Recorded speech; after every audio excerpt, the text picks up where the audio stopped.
bienvenue sur Licorne, le podcast. Ici, on parle management et leadership, sans se prendre la tête, et surtout pour que ça fonctionne pour tout le monde. Que tu sois maman, papa, manager, chef, dirigeant, entrepreneur, le management n'est pas réservé à l'élite. Tu découvriras au fil des épisodes tous mes trucs et astuces qui te permettront de pouvoir te gérer toi, mais également de gérer une équipe. Et crois-moi, ça marche même avec ta belle-mère chiante. Je te dis à tout de suite pour l'épisode du jour. Aujourd'hui, je vais te parler d'un sujet dont tu as certainement déjà entendu parler, c'est le manager toxique. Tu l'as peut-être connu, toi, dans le salariat, ou même dans le perso, parce que de toute façon, là, on parle d'un poste, manager, donc je vais faire une petite aparté. Ce que je vais mettre dans ce mot manager, en fait, c'est un dirigeant. Qu'il soit chef d'équipe, qu'il soit chef de service, qu'il soit patron, dans ce qu'on entend patron.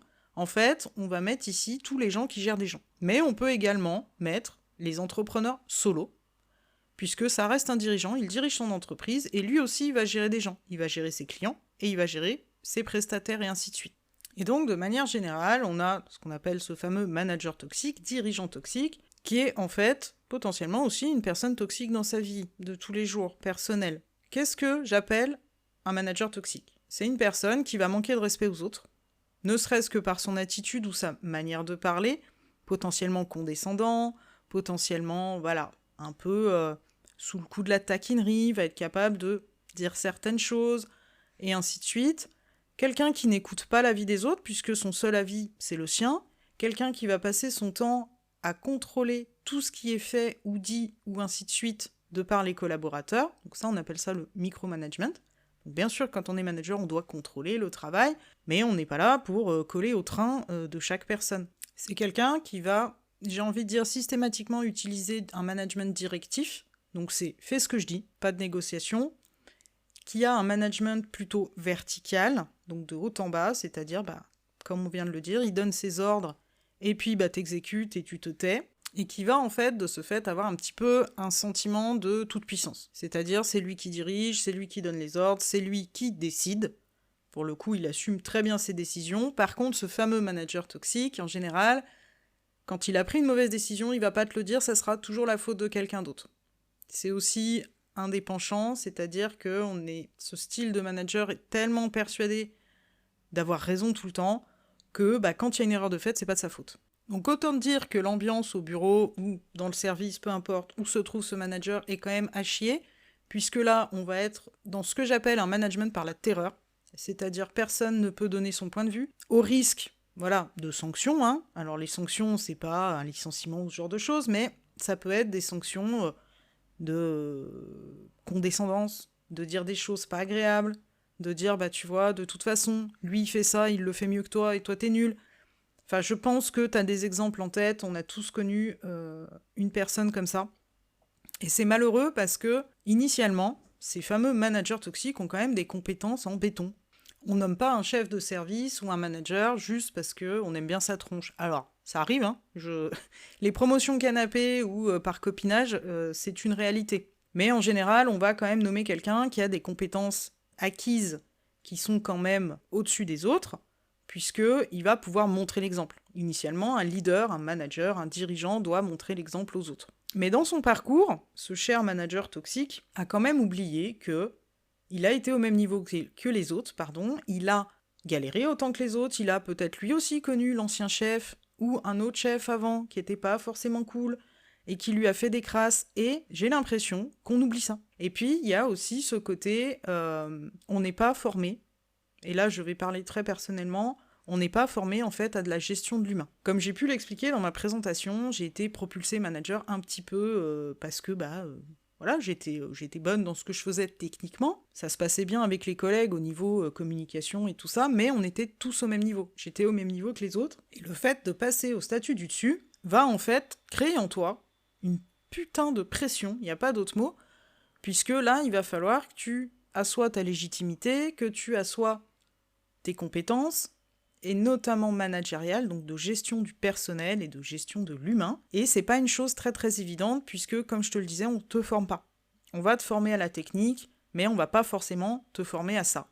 Puisque, initialement, on est tous formés par la vie à communiquer avec les autres, à avoir des relations humaines avec les autres et de potentiellement savoir comment interagir avec eux. Sauf que quand tu déplaces ça dans le domaine professionnel, on n'est plus du tout dans le même esprit. Et donc même quelqu'un qui a des compétences humaines exceptionnelles de base peut devenir toxique. C'est une réalité, puisqu'il y a cette pression, puisqu'on ne t'apprend pas à la gérer, on ne t'apprend pas comment communiquer avec les autres dans le domaine professionnel. En plus, il y a des questions de jalousie qui se mettent en place et ainsi de suite. Et là, pour le coup, quand tu passes chef, crois-moi que tes collègues, anciens collègues au même statut que toi, initialement, vont te scruter, mais vraiment chaque détail. Et à la moindre petite erreur, à la moindre petite incartade, au moindre petit truc, vont dire « Ouais, non mais en fait, on l'a mis chef, mais sérieux, à quoi ça sert? Moi, j'aurais été mieux. » Alors ça, c'est une des réactions. Ou non mais pourquoi on l'a mise? On l'a mis parce que, franchement, il vaut rien, et ainsi de suite. Alors qu'avant, c'était tes meilleurs potes de boulot. Hein. Et là, tu vas douter. Tu vas douter de toi, tu vas douter de tes compétences, puisque la plupart des humains savent se remettre en question quand même. Et c'est très très dur. Donc même quelqu'un qui de base avait cette légitimité, parce que dans les yeux de ses collègues, un leader, je rappelle, ça se voit aussi dans le regard que portent les gens sur toi, le jugement qu'ils ont sur toi. Même si initialement ils étaient tous là, ouais non mais c'est génial, ta promotion et ainsi de suite, crois-moi que tu peux avoir des revers de médaille assez violents. Et comme tu ne sais pas gérer ça, puisque tu ne sais pas comment interagir avec eux désormais, vu qu'ils te voient comme le chef et plus comme la personne que tu es et que tu as toujours été, tu vas prendre le penchant toxique de la chose. Et tu vas t'imposer, pas de la bonne manière. Et tu vas dire les choses peut-être un peu sèchement, sans t'en rendre compte, parce que t'es agacé par tout ça, parce que ça t'énerve. Et si tu fais pas attention, tu vas devenir un chef con. Ce que j'appelle un chef con, c'est-à-dire la personne qui, de toute façon, voilà, toxique. C'est moi qui décide. Point barre. Pour moi, et ça c'est mon avis très très personnel, et c'est l'avis de pas mal de personnes, puisque j'en ai discuté aussi avec d'autres managers, que ce soit mes anciens collègues ou aujourd'hui des entrepreneurs. Un manager toxique, il y a deux solutions.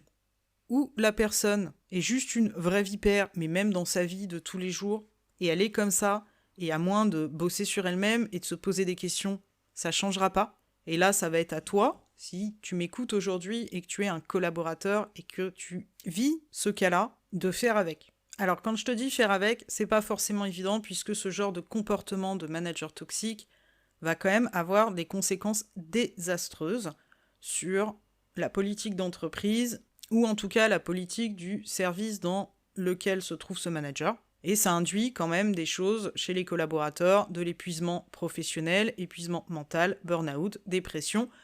Donc effectivement, quand je te dis faire avec, c'est dans un premier temps signaler le comportement, tout en étant respectueux. Et là, il faut savoir faire un vrai feedback. Ça fera l'objet d'un épisode de podcast d'ailleurs. Le signaler. Ensuite, sache que tu as des recours par le biais de tes délégués du personnel, par le biais de la loi, puisque l'employeur est dans l'obligation d'assurer la sécurité physique et mentale de ses employés. Et ensuite, tu as une autre solution, c'est-à-dire que ce fameux manager toxique, initialement, il voulait bien faire les choses. Initialement, il veut pouvoir aider tout le monde, puisque c'est son rôle. Son rôle, c'est pas forcément, j'ai envie de dire, d'aider tout le monde, mais c'est d'aiguiller tout le monde, d'orienter tout le monde, et de faire en sorte que toute l'équipe avance dans le même sens. Et comme ce fameux manager, il se met cette pression de dingue, et qu'en plus, il n'a pas les résultats qu'il veut, en tout cas humainement parlant, puisque les résultats chiffrés, on peut les avoir, c'est pas un souci, il va basculer dans ce côté toxique. Et là, on parle d'un manque de formation. Et ça, c'est mon intime conviction. Quand on forme des managers, des dirigeants, des accompagnants, des chefs d'équipe, on va les former sur le point technique, donc même sur le relationnel, on enseigne quand même des choses, comment faire des feedbacks, comment faire des entretiens, avec des process, avec ainsi de suite. Mais on n'enseigne pas vraiment ce qui va dans le fond, c'est gérer de l'humain. Gérer de l'humain, c'est quoi? Et ça implique tellement de choses, et ça, c'est pas quelque chose que tu apprendras dans un bouquin, c'est pas quelque chose qu'on va t'apprendre en cours, j'ai envie de dire, ou avec quelqu'un qui va te dire, bah voilà, faut faire comme ci, faut faire comme ça. Chaque situation est différente, chaque personne est différente, et il y a énormément de choses qui rentrent en compte, les émotions du jour, ce qu'on a vécu, et ainsi de suite. Tu le sais comme moi, si tu es dirigeant aujourd'hui, il y a des jours, putain, t'as pas envie. Il y a des jours, ça va pas. Il y a des jours, il y a des trucs. Et il faut quand même que tu fasses ton boulot. Et donc, tu estimes aussi que les autres doivent faire leur boulot. Mais si toi, t'es pas bien, accepte que les autres ne soient pas bien. Et là, j'attire vraiment ton attention aujourd'hui, toi qui m'écoutes, former les managers, former les encadrants à la gestion de l'humain et bosser dessus. Des erreurs, vous en ferez. J'ai envie de dédramatiser tout ça, des conneries, on va en faire, des mots de trop, il y en aura, des phrases qui sont pas correctes. Alors tant qu'on est respectueux, à partir du moment où t'insultes quelqu'un, de toute manière, t'es pas correct, que tu lui parles calmement ou pas. Des quiproquos, il y en aura, et ainsi de suite. Et à chaque situation que tu vas vivre, chaque difficulté, chaque réussite aussi, va te permettre en fait de te caler. De te caler sur les autres, de caler toi-même, et de devenir tout simplement plus serein sur ton poste. Donc si je devais résumer un petit peu cet épisode et ce que je pense, initialement pour moi, il n'y a pas de manager toxique. Ça vient vraiment d'un manque d'empathie. Il y a des gens, mais on est tous dotés d'empathie, mais ça vient d'un manque de considération de l'autre et aussi de cette pression qu'on peut se mettre et du fait de ne pas y arriver, du fait d'avoir peur de ne pas y arriver, ce fameux petit syndrome de l'imposteur qui traîne. Et donc forme-toi. Forme-toi si tu veux pas devenir un chef con, parce qu'on peut facilement basculer du côté obscur de la force. Si tu veux pas devenir un chef con, forme-toi, observe, écoute, va à la rencontre de tes collègues, discute avec eux de manière totalement informelle, et même en les rassurant, c'est-à-dire en y allant, en disant « Non mais là j'ai juste envie de boire un café, de papoter, de raconter une blague, et ainsi de suite », pour que les gens te voient comme un humain. Puisque à partir du moment où tu deviens chef, t'es plus un humain, t'es le chef. En tout cas dans le monde professionnel.